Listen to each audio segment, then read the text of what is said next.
Hey guys, what's up? Mazz here, and today I've got another Photoshop tutorial for you guys, and this is going to be on how to do like a vintage effect on any photo that you may have. So basically, I've already got a photo here that I've got from Google, and this is the effect that we'll kind of be getting at, like that kind of vintage effect. To me, that's kind of a nice little old camera take, like something you would take with an old-fashioned camera.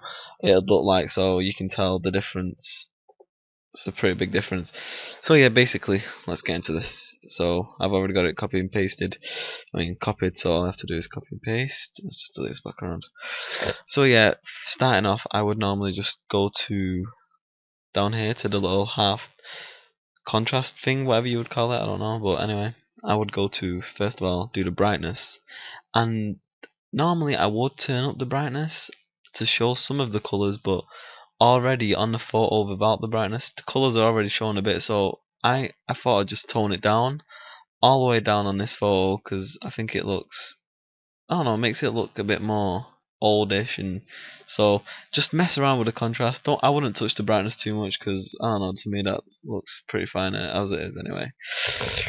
So yeah, I would just put it down to 0 on this photo, on this specific photo anyway. So I think second thing I would do is go to the hue and saturation, and I would just turn up the saturation just a tad, just to show the colours a bit more than they are. Just turn it down, just set it till you think it looks a bit right. Don't show the colours off too much, you don't want to overexpose it, I mean. So yeah, that looks pretty good. Okay, now the next thing, which is the levels. This is like the hardest bit out of all of it. It's not hard, but I mean it's the hardest bit to get right, and then after you've got it right, you're kinda done with the whole effect. So I would first start off on red, because this is the one that's gonna give you most of the vintage effect. So I like to just tone it up a bit over here, and obviously you're already getting a yellowish brownish colour, you'd say, and it makes it look a bit more vintage already. So I just like to have that just a tad on, and then over this side put it up a bit as well, because then it does the bottom as well, and you can see it kind of already has got a vintage effect look. Then I would move on to the blue, and I would add a little blue, so it gives it a little purplish effects too. There. The green, I wouldn't touch. Don't touch the green.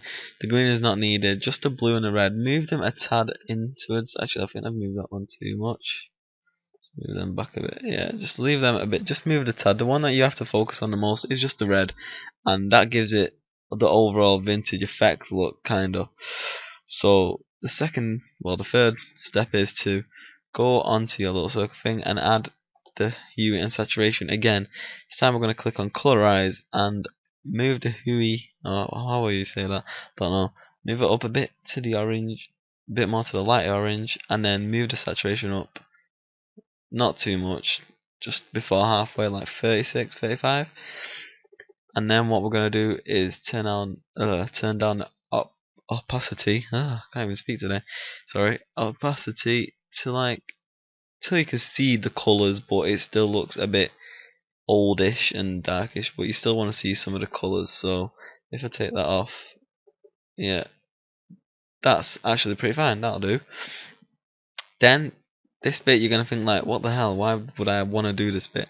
Basically, what you're gonna do is add a solid colour, and we're gonna go to pink. Yeah, you're gonna be like, what? Why would we use pink? That's a horrible colour, especially on a photo. But yeah, you'll see why in a minute. Anyway, then you go to your little tab here and press colour, and you're like, ugh, that was horrible. So tone it down to like 12 or 10, whatnot. Always put it really low. Don't have it over 10. Well, you can have it over 10. Like, don't have it over 15, I would say, because then you'd get too much pink in it. But as you can see, just the mountains and the roofs on this photo, you can see the bit of purplish, pinkish color, and that's what kind of gives it the olden day effect on the photo. So that's what I really like about it. So if I take it off, you can notice the difference. It's a pretty big difference. So it looks pretty good already.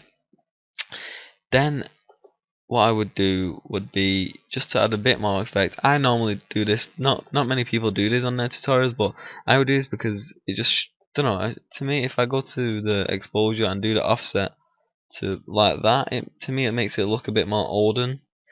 And yeah, to me that right there would be the photo finished, and that's the effects done. But to add a bit more effects, you know when you get olden day cameras and sometimes they're a bit faulty, and they have a little like a watermarks, little orange watermarks. So what I would do would be go on this little invert button down here, and oh wait, no, sorry, let's take that off. The photo actually, no, actually that's fine. Yeah, go on the photo, press that little invert button down here, and then press Control and I, and it should just go red. Then go on your brush, no, on your little rub out tool, and just rub out till you leave like a little corner, just like a little corner, not too much on the corner, just a little bit.